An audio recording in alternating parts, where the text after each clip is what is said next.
O testamento do meu pai nos obrigava a pedir um item para a madrasta. Eu pedi justiça. Meu pai, Otávio, nunca foi um homem de afeto. Ele era um homem de posses, um império construído com mais ambição do que caráter. Quando ele faleceu, há 3 meses, eu não senti o luto que se espera de um filho. Senti o alívio de um peso saindo das minhas costas, um peso que eu carreguei por toda a vida. Ele passou anos nos tratando, eu e meus irmãos, Marcos e Lúcia, como competidores em um jogo que só ele entendia as regras. No final, com seu último ato em vida, ele provou que, para ele, nós éramos apenas isso, peças em seu tabuleiro.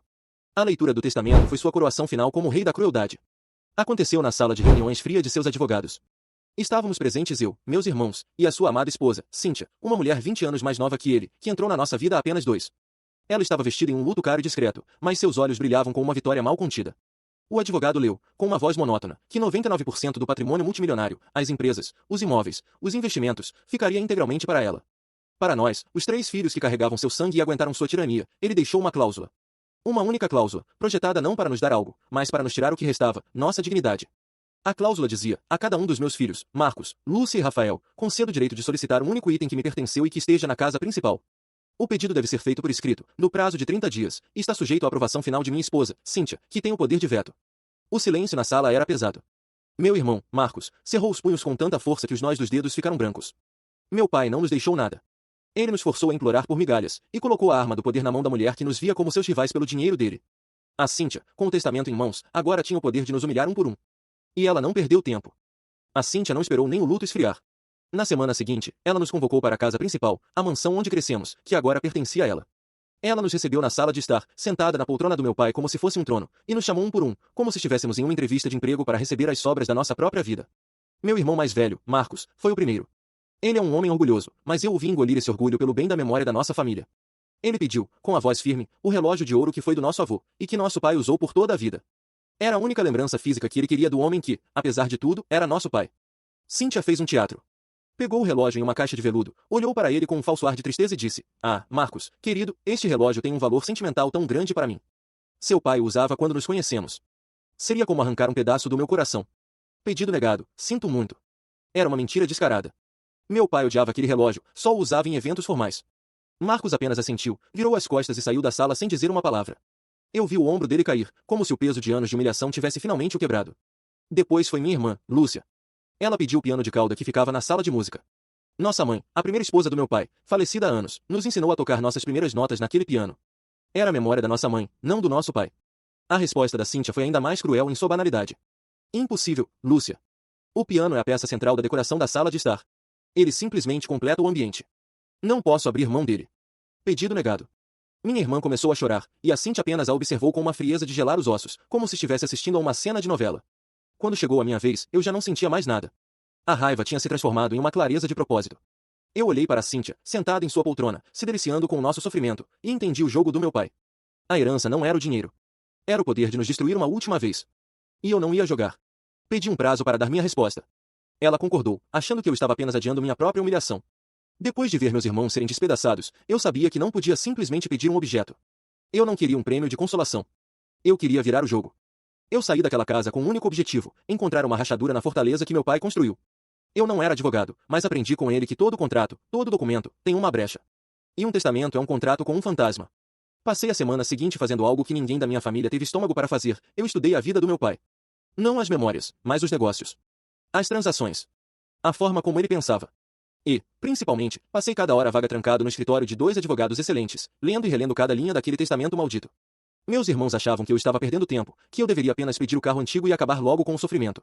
Rafael, deixa pra lá. Ele venceu, mesmo depois de morto, dizia o Marcos. Mas eu não conseguia. Não era mais pelo dinheiro. Era uma questão de princípio. E foi na quinta-feira, quase meia-noite, depois de horas lendo jargões legais que fariam qualquer um dormir, que nós encontramos uma pequena subcláusula no final da página 17. Quase uma nota de rodapé, escrita em uma linguagem tão burocrática que era claramente feita para ser ignorada. A cláusula dizia, a viúva poderá vetar qualquer pedido, contanto que a recusa seja considerada razoável e de boa-fé perante a lei, para não descaracterizar a natureza do legado. Razoável e de boa-fé.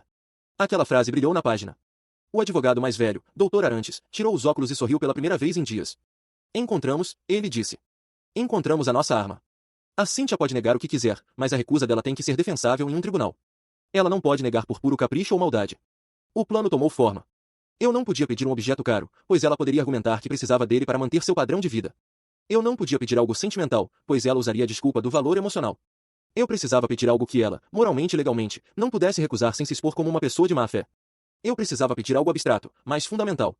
No último dia do meu prazo, redigi o e-mail mais importante da minha vida. Eu o revisei com os advogados uma dezena de vezes. Cada palavra foi escolhida com a precisão de um cirurgião. Com as mãos firmes, eu anexei o pedido formal e enviei o e-mail para Cynthia, com cópia visível para os advogados dela e para os meus. A isca estava na água. Agora, era só esperar o tubarão morder. A resposta da Cynthia não demorou. E foi exatamente o que eu esperava, um veneno destilado em forma de e-mail. A arrogância dela era tão grande que ela respondeu para todos, incluindo os 4 advogados em cópia. Prezado Rafael, começava a mensagem. Seu pedido, além de ridículo, é um insulto à memória do seu pai e à minha inteligência. Justiça não é um item, é uma fantasia infantil. Pedido negado por ser absurdo. Sugiro que use o tempo que lhe resta para pedir algo tangível, como um dos cinzeiros de cristal do escritório, que me parecem mais adequados ao seu nível. Atenciosamente, Cynthia. Enquanto meus irmãos, ao lerem o e-mail que encaminhei, espumavam de raiva, eu senti uma calma gélida. Era tudo o que eu precisava. Aquele e-mail era a prova de sua má-fé, um documento que transpirava desprezo e arrogância. Ela não apenas negou, ela zombou. E ela fez isso na frente de 4 advogados. Ela mordeu a isca, o anzol e a linha, disse o Dr. Arantes em nossa chamada de vídeo na manhã seguinte. Vamos entrar com a ação. Naquele mesmo dia, demos entrada no processo para contestar o testamento na vara de família aqui de Goiânia.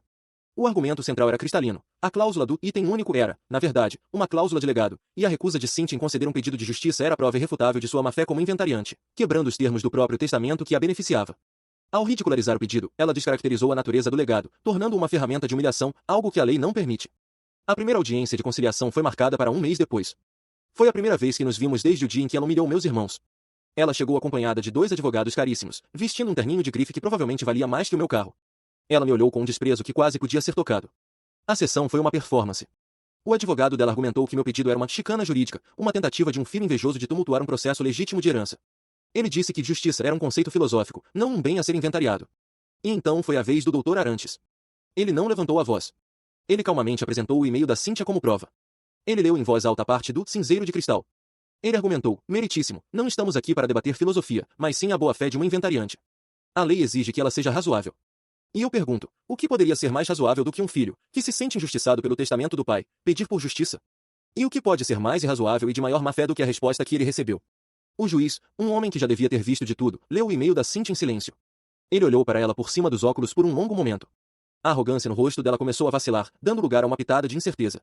No final da sessão, o juiz não tomou uma decisão final, mas concedeu a primeira de nossas vitórias. Ele determinou o congelamento de todos os bens do meu pai até que o mérito da questão fosse julgado. A Cynthia estava proibida de vender qualquer propriedade, de movimentar as contas de investimento, de tocar em um único centavo. A cara de pânico dela quando ouviu a decisão foi o primeiro pagamento da dívida que ela tinha com a minha família. Ela saiu da audiência furiosa, sibilando para o advogado. Ela achou que ia ser uma batalha rápida, mas agora estava presa em uma gaiola dourada, com acesso a uma fortuna que ela não podia usar. A guerra estava longe de acabar, mas nós tínhamos vencido a primeira e mais importante batalha. E agora, com os bens congelados, teríamos tempo para o próximo passo do nosso plano, provar que a influência dela sobre meu pai nos últimos anos foi o que realmente ditou aquele testamento cruel. Com os bens congelados, a arrogância da Cynthia se transformou em um desespero feio e perigoso. A guerra de atrito que se seguiu nos meses seguintes foi um espetáculo de se ver. Seus advogados caros, que ela agora tinha dificuldade para pagar, tentaram de tudo. Entraram com recursos para reverter o congelamento, moções para me desqualificar como herdeiro, e pedidos de adiamento, esperando-nos vencer pelo cansaço. Ela tentou uma manobra particularmente baixa para me declarar um herdeiro indigno, alegando em uma petição que eu estava desrespeitando a memória e o último desejo sagrado do meu pai ao contestar o testamento. Foi uma jogada de teatro, que o juiz descartou em menos de 5 minutos de audiência, mas que me mostrou o quão fundo ela estava disposta a ir. Mas a verdadeira maré virou na fase de descoberta do processo. Com acesso legal aos registros e finanças do meu pai, nossos advogados encontraram o que suspeitávamos. Lembro do Dr. Arantes me ligando à noite, a voz dele vibrando com uma energia contida que eu nunca tinha ouvido. Encontramos, Rafael, ele disse. Contratos de transferência de 2 imóveis comerciais, assinados 3 semanas antes do seu pai falecer, quando ele já estava sob o efeito de morfina e mal conseguia se sentar. A peça final do quebra-cabeça era a enfermeira particular do meu pai. Levamos um mês para encontrá-la. Ela tinha medo de falar, com receio de retaliação. Mas, ao mostrarmos as evidências que já tínhamos, ela concordou em depor. Em seu testemunho juramentado, ela contou, em detalhes comoventes, como a Cynthia dispensava sua ajuda nos momentos de assinatura, segurando a mão do meu pai, já fraco e delirante, para guiar a caneta sobre os papéis que ele mal conseguia enxergar. O castelo de cartas da Cynthia estava desmoronando. A imagem de esposa amada e enlutada foi substituída pela de uma golpista manipuladora. O dia do julgamento final, na semana passada, parecia saído de um filme. O ar no tribunal aqui em Goiânia era pesado. Cynthia chegou parecendo 10 anos mais velha, a máscara de confiança substituída por uma palidez frágil. Ela evitou nosso olhar. Nosso advogado, Dr. Arantes, fez sua alegação final. Ele foi breve e poderoso. Meritíssimo, o que vemos aqui não é um simples debate sobre herança. É sobre a exploração da boa-fé e a instrumentalização do luto. A lei existe para proteger o legado de uma pessoa, não para ser usada como uma arma de humilhação póstuma, como a ré demonstrou claramente em suas ações e em suas próprias palavras.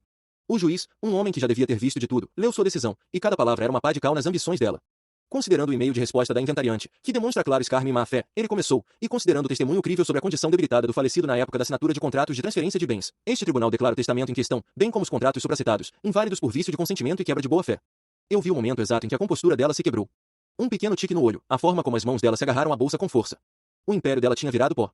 Mas a vitória não parou aí. O juiz determinou que todas as custas do longo e caro processo, incluindo os honorários dos nossos advogados, deveriam ser pagos pela parte perdedora. Ou seja, pela Cíntia, diretamente da parte dela na herança que seria recalculada. Na saída do tribunal, ela passou por mim no corredor. Nossos olhos se cruzaram por um segundo. Não havia mais arrogância. Não havia ódio. Havia apenas um vazio. Ela tinha apostado tudo na ganância e perdido. A herança foi dividida de acordo com a lei padrão. No final das contas, após pagar a conta de uma batalha judicial que ela mesma causou com seu deboche, a parte que sobrou para ela foi menor do que a que ela teria recebido se simplesmente tivesse sido uma pessoa decente desde o início.